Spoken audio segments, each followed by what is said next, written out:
আগন্তুক মেহমান যারা আসতো ব্যবসা বাণিজ্যে বা হজের সফরে, তাদেরকে বলতেছে যে ওখানে একটা পাগল লোক আছে, তার কাছে যেও না, তার কথা শুনো। তাই নাকি? পাগল কথা বললে মানুষের একটু আগ্রহ যায়, একটু দেখে আসি না? তো মানুষরা দেখতে গেছে পাগলটা কেমন। তো যায় যখন নবীজি চেহারার দিকে তাকাইছে, সুবহানাল্লাহ, বলে এমন চেহারার মানুষ তো জগতেই দেখি। বলে এমন চেহারার মানুষ তো পৃথিবীতে কোনো দেখেই নাই, আর এমন মানুষটা কি করে পাগল হতে পারে? সে কি বলতেছে পাগল? পাগলের মুখের কথা শোনার জন্য কাছে গেল, যখন কালেমার দাওয়াত পেয়ে গেল, যখনই কোরআনের আয়াত শুনলো তার মুখ থেকে, তো তারা নিজেদের অজান্তেই কালেমা পড়ে মুসলমান হয়ে গেল। এমন সৌন্দর্য চেহারা আল্লাহ তাআলা আমার আপনার নবীকে দিয়েছেন। নবীজির চেহারা দেখাও মুসলমান হয়েছে কাফের। আমার প্যারে ভাই বন্ধুগণ, আমরা তো সেই নবীর উম্মত। আমরা কত সৌভাগ্যবান, আমরা তো সেই নবীর উম্মত। আমরা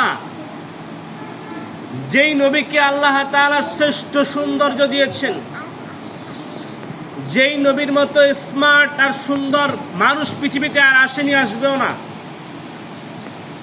আমরা সেই নবীর উম্মত যাকে আল্লাহ তাআলা শ্রেষ্ঠ মর্যাদা দিয়েছেন, দুনিয়া ও আখিরাতের বাদশাহী দিয়েছেন, যাকে আল্লাহ তাআলা সর্বশ্রেষ্ঠ ব্যবহার, আচার আচরণ, আখলাক, চরিত্র আল্লাহ তাআলা দান করেছেন, যিনি মানুষের জন্য নিবেদিত প্রাণ ছিলেন।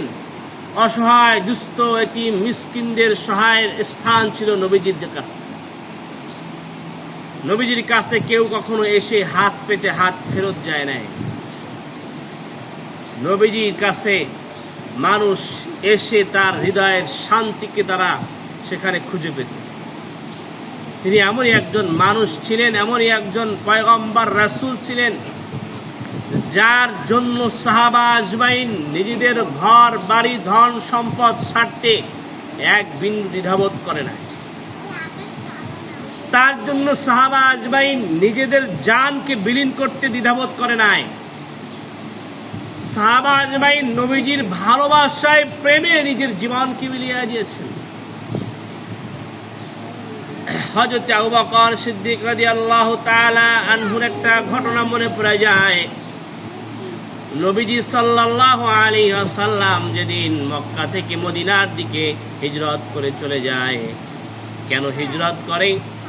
মক্কার কুরাইশ কাফেররা তাদের সংসদ দারুন নদওয়া বৈঠকে আমার আপনার নবীকে হত্যা করার নীল নকশা তারা তৈরি করে।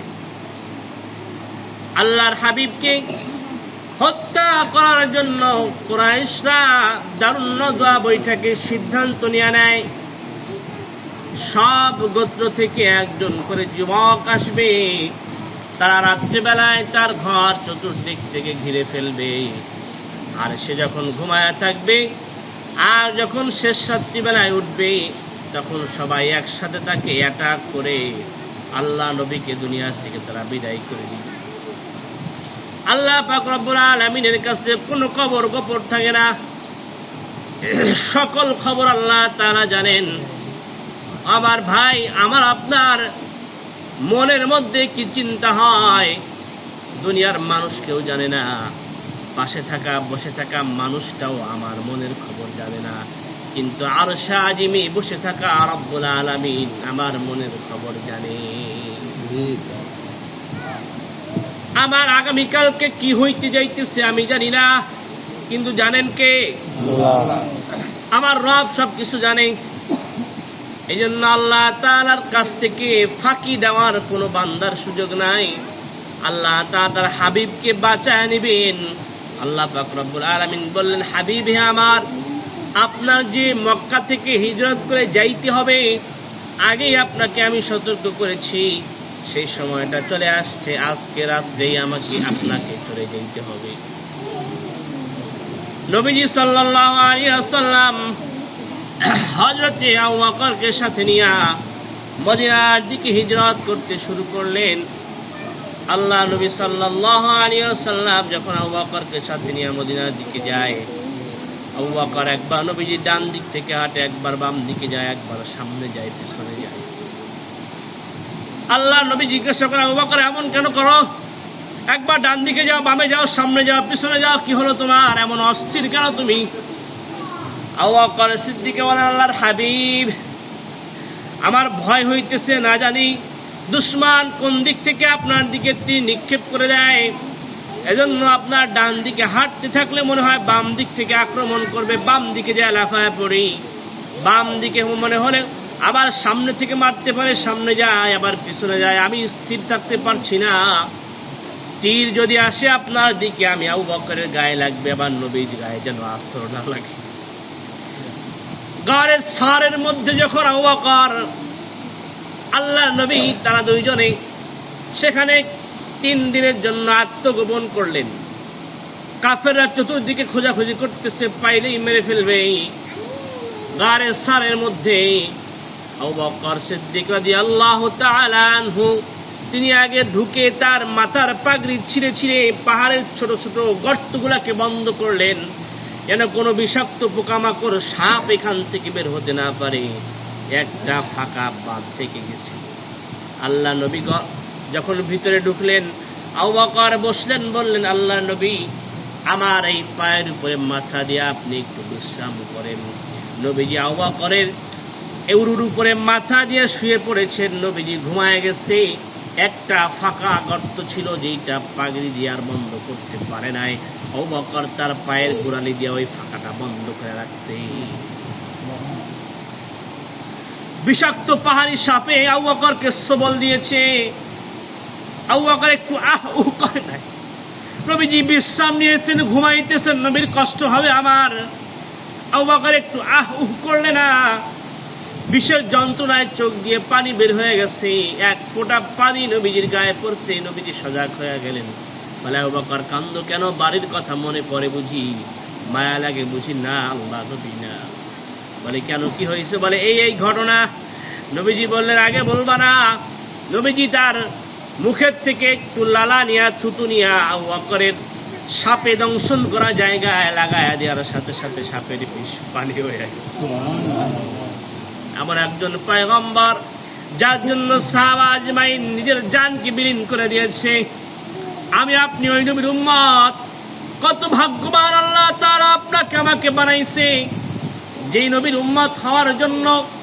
আরে ঈসা তো আল্লাহর কাছে দরখাস্ত করে ফেলছে। হযরত ঈসা আলাইহিস সালাম তিনি বলেছিলেন, আল্লাহ নবী তো বানায় পাঠাইছো, বাকি হায়াতটুকু আর এখানে থাকতে চাই না, তোমার কাছে নিয়ে নাও, শেষ নবীর উম্মত করে আমাকে পাঠায়া দিও। নবী পর্যন্ত এই নবীর উম্মত হওয়ার দরখাস্ত আল্লাহ তাআলার কাছে করেছে। আমি আপনি বিনা দরখাস্তে সে নবীর উম্মত হয়ে গেছি। আমার আপনার নবীর শান আর মান আল্লাহ তাআলা আরশ চুম্বি করেছে। আরশ চুম্বি মানে, আরে মেরাজে তো আমার আপনার হাবিবকে আরশে আজিমে আল্লাহ তাআলা নিয়ে নিয়েছেন। সুবহানাল্লাহ। 7 আসমান পাড়ি দিয়ে সিদরাতুল মুনতাহা, যে সিদরাতুল মুনতাহার পরে আর জিবরাইলের সামনে যাওয়ার অনুমতি নেই। জিবরাইল নবীকে ছেড়ে দিয়ে চলে গেছেন। বলে, আমি আর সামনে যেতে পারবো না।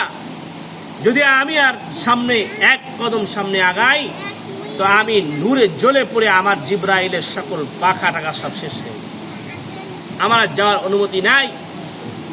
আল্লাহ তাআলা রফ নামক বিছানা পাঠায় দিলেন। রফ নামক বাহনে নবীজি উঠলেন। সিদরাতুল মুনতাহা থেকে নিয়ে দীর্ঘ পথ পাড়ি দিয়ে আরশে আজিমের কাছে আল্লাহ তাআলা তাকে নিয়ে গেলেন। সুবহানাল্লাহ। নবীজি জুতা খুলে আরশে আজিমে উঠতেছে। দেখেন না কি মানার, দেখেন না আমার আপনার হাবিবের কি মর্যাদা আল্লাহ তাআলা দিয়েছে। আল্লাহ বলছে, হাবিব জুতা খুলতেছেন কেন? জুতা নিয়ে আরশে আজিমে এসে যান। জুতা নিয়ে আরশে আজিমে আপনি ওঠেন। অথচ মুসাকে আল্লাহ তাআলা ওই তুর পাহাড়ে যায় মুসা কথা বলতো। মুসাকে আল্লাহ তাআলা বলছে, মুসা জুতা খুলে তুর পাহাড়ে ওঠে। এটা পবিত্র পাহাড়, জুতা নিয়ে মুসা উপরে ওঠে না। ফাখলা'না আলাইকা ইয়া মুসা, হে মুসা তোমার জুতা খুলে উপরে আসো। তুর পাহাড়ে উঠতো মুসা, আল্লাহর সাথে কথা বলতো। আর আমার আপনার হাবিব, আমার আপনার নবী আরবি, তিনি আরশে আজিমে জুতা পরেই আল্লাহ তাআলার কাছে দেখা করতে। ওই নবীর উম্মত আমি আপনি একটু গর্ব হয় না? হ্যাঁ, কত সৌভাগ্যবান, নিজেকে সৌভাগ্যবান মনে হয় না? হবে কেমনে? নবীজির আদর্শ তো আমরা মানি না।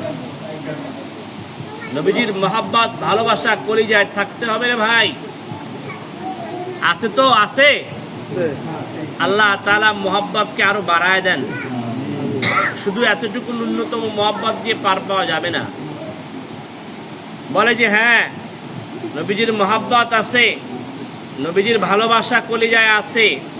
আল্লাহ নবী বলছে যদি পরিপূর্ণ মুমিন হতে চাও, লা ইউমিনু আহাদুকুম হাত্তা আকুনা আহাব্বা ইলাইহি মিন ওয়ালিদিহি ওয়ালাদিহি ওয়ান নাসি আজমাইন।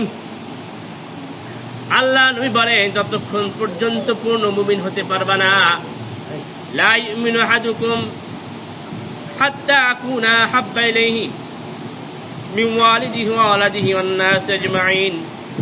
তোমার পিতা মাতা, তোমার সন্তান সন্ততি এবং দুনিয়ার সমস্ত মানুষ যারা তোমার সবচেয়ে ভালোবাসার কাছের প্রিয়, তাদের থেকেও যদি আমি নবীকে বেশি মহব্বত করতে না পারো, তাহলে তুমি আমার খাঁটি উম্মত হইতে পারো না, পরিপূর্ণ মুমিন হতে পারবে না।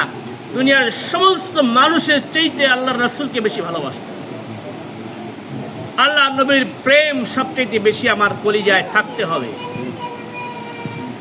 এমনি আপনার বাবাকে যদি কেউ গালি দেয় আপনার মাথা গরম হয়ে যায়, হয় না? হয় না বলেন? যদি বাপের সন্তান হয়, যদি বাপের রক্ত সন্তানের গায়ে থাকে, বাপের সাথে গ্যাঞ্জাম থাকতে পারে, ঝগড়া থাকতে পারে, কিন্তু বাপকে কেউ গালি দিবে কোনো সন্তানটা বরদাস্ত করে না। করে না কি বলেন? করে না।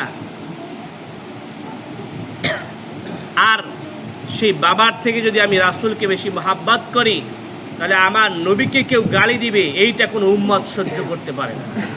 আমার নবীকে কেউ কটূক্তি করবে এইটা কোনো উম্মত কখনো সহ্য করতে পারে না। যদি সে নিজেকে নবীর উম্মত বলে দাবি করে, তাহলে হে উম্মত জেনে রাখো, যদি কোনো কুলাঙ্গার এই পৃথিবীর বুকে, কোনো নাস্তিক, কোনো মুরতাদ, কোনো বেঈমান আমার তোমার নবীকে কখনো কটূক্তি করেছে, আমার তোমার রাসূলকে কখনো গালি দিয়েছে, তাহলে তাদের দাঁত ভাঙার জবাব দেওয়ার জন্য যদি রাজপথে নামতে হয়, ঘাম ঝরাতে হয়, যদি তোমাকে আমাকে রক্ত দিতে হয়, তাহলে দিয়ে হলেও জীবনের বিনিময়ে হলেও রাসূলের মর্যাদাকে সমুন্নত রাখতে হবে। পারবো তো ইনশাআল্লাহ? তাহলেই আমি আপনি নবীজির প্রকৃত উম্মত বলে নিজেকে দাবি করতে পারি। আর না হয়তো ওই যে দেখতেছি তো একদল মোল্লা মৌলবীরা মিছিল করে রাস্তা দিয়ে, বলে কেন? বলে নবীকে গালি দিয়েছে অমুক নাস্তিক, তার বিচারের জন্য, তার শাস্তির জন্য। তা আমিও তো উম্মত, আমিও তো মুসলমান, তা আমার কি একটু মনে চায় না নবীজির পক্ষে একটু স্লোগান দিতে? কেন আমার এই অবস্থা কেন হয়ে গেল? নবীর শাফায়াত ছাড়া তো কেউ মুক্তি পাবে না। পাবে না কি বলেন? ওই নবীজির সুপারিশ ছাড়া কেউ জান্নাত পাবে না। মিয়া, কিয়ামতের ময়দান এক বিভীষিকাময় ময়দান। সমস্ত মানুষ নিজে বাঁচার জন্য নাফসি নাফসি করতে থাকে। বিভীষিকাময় ময়দানে কিয়ামতের মাঠে সকল নবীরা পর্যন্ত নিজে বাঁচার জন্য নাফসি নাফসি করতে থাকবে। সারা ময়দানে কিয়ামতের মাঠে কেবল একজন মানুষ, একজন পয়গম্বর, যিনি শুধু উম্মতের পেরেশানিতে উম্মতি উম্মতি বলে কাঁদতে থাকে। আমার আপনার নবী আরশে আজিমের নিচে সিজদায় পড়ে যাবেন, আরশে আজিমের নিচে সিজদায় পড়ে কাঁদতে থাকবেন উম্মতকে বাঁচানোর জন্য।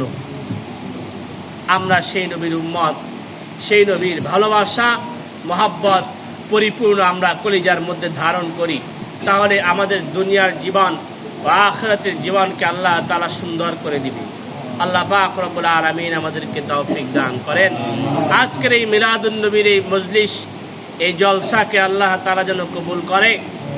যারা আমরা উপস্থিত হতে পেরেছি আমরা সৌভাগ্যবান।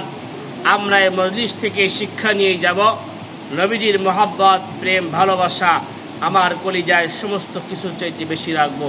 আল্লাহ তাআলা তৌফিক ইনায়াত করেন। আমিন।